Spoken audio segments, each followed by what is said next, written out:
Today I have another version of Tuesday Trivia for you. I am going to be going through 10 movies, giving you a synopsis from the Video Hound's Golden Movie Retriever, and giving you a couple other clues, see if you can guess the title.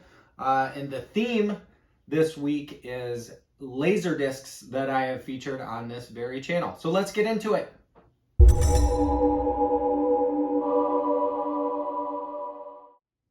What's up, physical media and trivia fans? I have another version of Tuesday Trivia for you. Today, along with my co-host Flo, we are going to be reading a synopsis of a film from the Video Hound's Golden Movie Retriever and taking out any identifying words or names or whatever, and then giving you some subsequent clues. First, the year of the title's release, the cast in reverse order of billing, or top three cast in reverse order of billing, and then the director, and then the answer. Let's see how many you can get. Let me know in the comments below, and let's get right into it. So movie one, we have communications company supervisor jets off to the African jungle along with a primatologist to search for a lost city's priceless diamonds, and to return Amy, a gorilla who communicates with sign language, to her natural habitat. Why she would want to return to volcanoes and bloodthirsty gray gorillas is anybody's guess. This movie delivers all of the cliches of the old B-movie jungle flicks, but none of the thrills or fun. So, they didn't love this one. You might have gotten it right away. I did a mixed bag of difficulties. Hopefully you can guess these. I have two that I consider hard in here, and then the rest are kind of medium, and then maybe there are a couple of easy ones for you. As a reminder, I'll do air quotes or put in brackets on the screen stuff that I've changed because it was identifying and I didn't want to give it away too soon. So the year is 1995. The cast is Ernie Hudson, Laura Linney, and Tim Curry. So all recognizable names. You might know who made this movie, but it is Frank Marshall. The director is Frank Marshall. Did you guess it? That film is Congo. Congo. So one of Wolfman's favorite movies. I don't know if that's ironic or not. He's never fessed up to me if it is ironic. I saw it at the drive-in. Fun fact.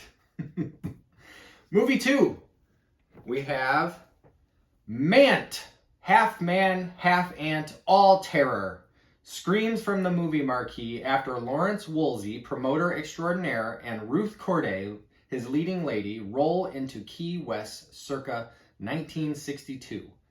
Meanwhile, teen Gene Loomis listens to his health teacher push the benefits of red meat and his girlfriend question life while worrying about his dad stationed in Cuba.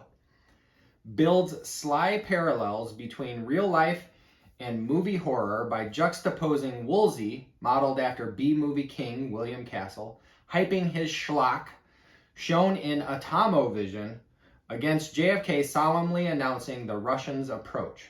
Fun, nostalgic look at days gone by.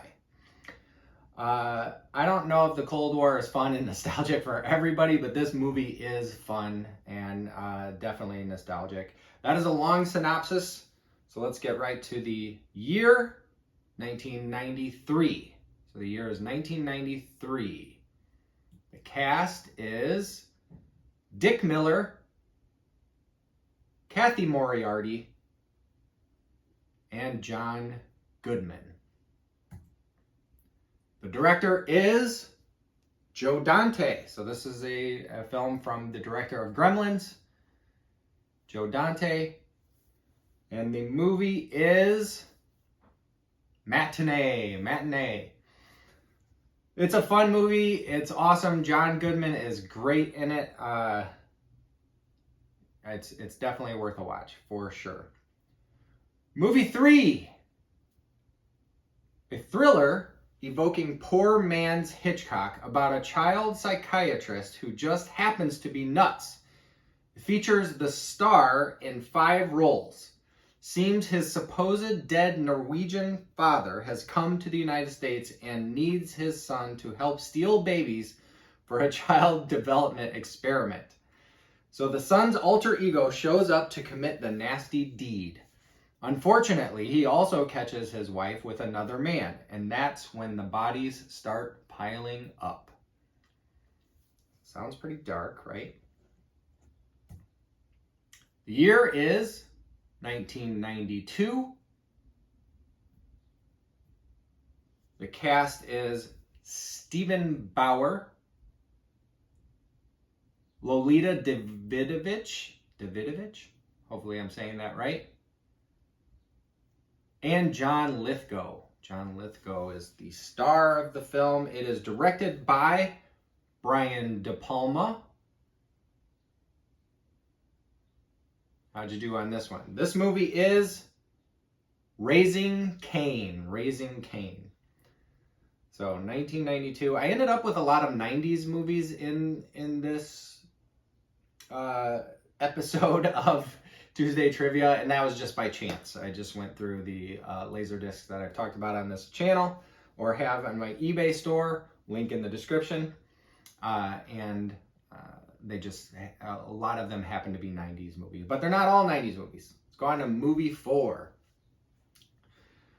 A famous psychologist investigates a colleague's mysterious death and enters a world of demonology and the occult, climaxing in a confrontation with a cult's patron demon. Superb thriller based on the story Casting the Runes by M.R. James. So this is one of those titles I think would be hard for most people, and it's definitely not 90s. The year is 1957.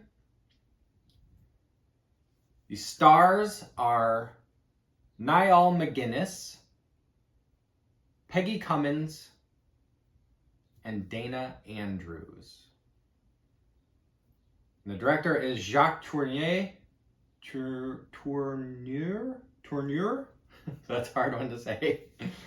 And the title is Curse of the Demon. Let me know if you got that one. I thought that one was a tough one. I probably would have thought, yeah, that sounds really familiar, but I'm not sure I would have gotten the title on my own. So if you did, kudos. Good job. If you didn't, that's okay. It's one of the couple of very hard ones that I included. Movie 5. We have a subtle, bloodless horror film about a weekend spent in a monstrously haunted mansion by a parapsychologist, the mansion's skeptic heir, and 2 mediums. A chilling adaptation in which the psychology of the heroine is forever in question. There's a silly 1999 remake that's all special effects and no scares. So that's an extra clue in there, talking about the remake from 1999. If you hadn't gotten it up to that point and that helps you, I'm glad of it. The year is 1963, which I've seen in some places 1964. And there are sometimes discrepancies between the Video Hound's Golden Movie Retriever and IMDb.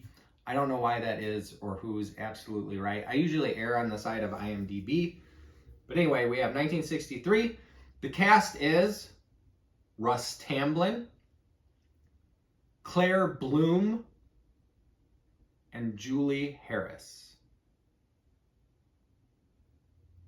And the director is Robert Weiss. Robert Weiss directed Andromeda Strain, West Side Story, The Sound of Music. He's done some really great films, and he did this, what I consider one of the scariest films ever, and definitely the scariest rated G film that I've ever seen, and that movie is The Haunting.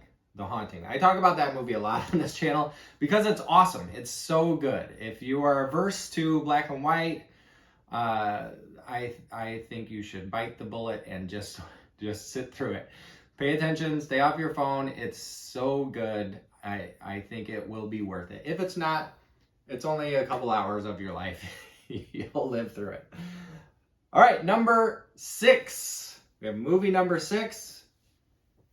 And the synopsis is: a ship from Brazil arrives in Chicago with a headless crew and crates intended for a local museum. Superstitious police detective Vincent D'Agosto wants to close the place down, but the museum director Ann Cuthbert won't agree. The decapitating South American monster proceeds to suck brains until the sassy scientist helping out decides she's had enough and takes off her high heels, which everyone knows means the end is near for the creature. That one seems a little snarky. I don't remember how many bones they gave it. If you don't remember, this film doesn't do stars, they do bones because it's a golden retriever. But it sounds a little snarky to me. The year is 1997. The cast is Linda Hunt, Tom Sizemore, and Penelope Ann Miller. The director is Peter Hyams. And that movie is The Relic. The Relic, set right here in Chicago, and I believe the museum was the Field Museum here. It's our natural history museum in Chicago. It's big and it is great. So if you ever visit Chicago, you might want to put that on your itinerary. It's awesome. And it's right by Shed Aquarium, which is an awesome aquarium. Next we have movie 7, number 7. Big budget, big bug horror story has a few funny moments as lots and lots of spiders wreak havoc in a white picket fence community somewhere off the beaten track. Lethal South American spider makes a trek to sunny California, meets up with local spiders, and rapidly multiplies. Utterly scared of spiders, town doctor pairs with gung-ho exterminator to try and track down the culprits. The script's a bit yawn-inspiring, but the cast and effects will keep you from dozing off.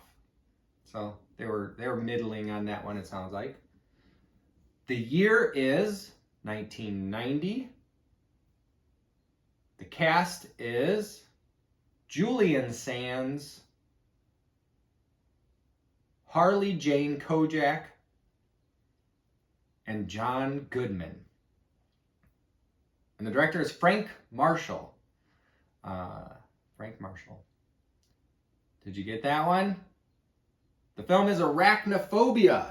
John Goodman's super good in this one as well. I already mentioned that for Matinee, but these movies are awesome. Both of them. And John Goodman is great in both of them. It's a good one. It's a fun one. And I think it's PG-13. So I've often seen people asking, on Reddit or social media, any recommendations for my kid looking for PG-13 or something. I think this one is PG-13 if I remember correctly. But it's good, and it's scary, and it's fun and funny as well. Next we have movie 8. A tiny desert town is attacked by giant man-eating worm creatures. The male leads are the handymen trying to save the town. Amusing with good special effects. That's a very short synopsis. The year is 1990. The cast is Finn Carter, Fred Ward, and Kevin Bacon. This is a Kevin Bacon movie, so if you're playing 6 Degrees, you might know this one. The director is Ron Underwood. Did you get it? That movie is Tremors. Tremors. So that's a classic. It's good. Fred Ward's awesome. Kevin Bacon's great in it. The dad from Family Ties is in it. So is Reba McEntire. I can't think of the dad from Family Ties' name, but they play particularly fun characters. So if you haven't seen that one, it's highly recommended. right on the cusp, or at the end of the 80s, before, I know it's technically 1990, but that decade, 1990, is the last year of the decade. So it's kind of like an 80s horror movie, but I guess it counts as 90s as well. Next, we have movie 9, Dr. Frankenstein. Oh, I should mention, I've left some names in this one because there are so many different versions of these stories that have been done and remade and reinterpreted and whatnot. So I just left that in because I'm looking for a particular title, and I don't think these spoil it. So it does have some identifying names in it, but there are so many of these Frankenstein-related movies that I'm looking for you to get the specific one that I'm talking about. So, Dr. Frankenstein has much more success in creating his second monster. She's pretty and intelligent, and he may even be falling in love with her. When she begins to gain too much independence, though, the awful truth about her origins comes out. Fans of the two leads will want to see this one, but for a true classic, see Elsa Lanchester's interpretation. The year is 1985. That might narrow it down for you. This is one of the hard ones. I think this one is difficult because it wasn't super great. I don't think it has a very significant cult following. It was just okay. So it kind of was lost to the annals of horror history. But I think this is a tough one. The cast is Anthony Higgins, Jennifer Beals, and Sting. Jennifer Beals was Flashdance, right? I think so. So Jennifer Beals is Flashdance. Sting is from David Lynch's Dune. I don't know what else he's from. I think he's just famous for being in Dune. I'm kidding. I know Sting is a bass player in The Police, and he's had an illustrious solo career as well. The director is Frank Rodham. Frank Rodham. Or maybe that's Franck, since it's F-R-A-N-C. That movie is The Bride, 1985's The Bride. So we just had a The Bride interpretation from Maggie Gyllenhaal with Jessie Buckley, who is amazing and awesome. I haven't seen the movie yet, but Jessie Buckley is awesome. And Christian Bale, who, if you like him, you like him.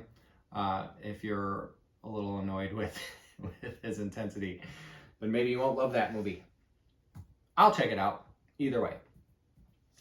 Last one, we have movie 10, our 10th movie. I don't have a bonus one this week. It's just 10 movies, so this will be the last one. Tough cop takes time away from battling drug dealers to deal with malicious extraterrestrial who exterminated a band of commandos in the original. Misbilled as a sequel, its only resemblance to the original is that the antagonist has inexplicably returned, this time to the thick of LA. Gory action aplenty, little logic. Fine cast dominated by minority performers can't save this one. Eek. They didn't like this one. This one does have a bit of a cult following. I feel that this one's underappreciated in this franchise. I guess that's another clue that it's a franchise. The year is 1990. So I've got a couple movies from 1990. I didn't mean that. Like I said, I just kind of randomly chose some laser discs. The cast is Ruben Blades, Gary Busey, and Danny Glover. Is that Tippett? Do you know it now? The director is Stephen Hopkins. And that movie is Predator 2. Predator 2. Like I said, I think it's underappreciated. I think it's a good sequel. It's fun to see the Predator doing its thing in the urban setting of LA. And the cast is great too. So very good. That is it. So that's what I have for this week's Tuesday Trivia. I am going to try to do this every week. Like I said, a couple weeks ago, I was out on vacation, so I didn't get a chance to do that. But I'll keep churning these out as long as you keep watching them and trying to guess these movies. But if you want to like and subscribe, I would appreciate that. And if you don't, that's okay too. You will see me the next time I post. Thanks.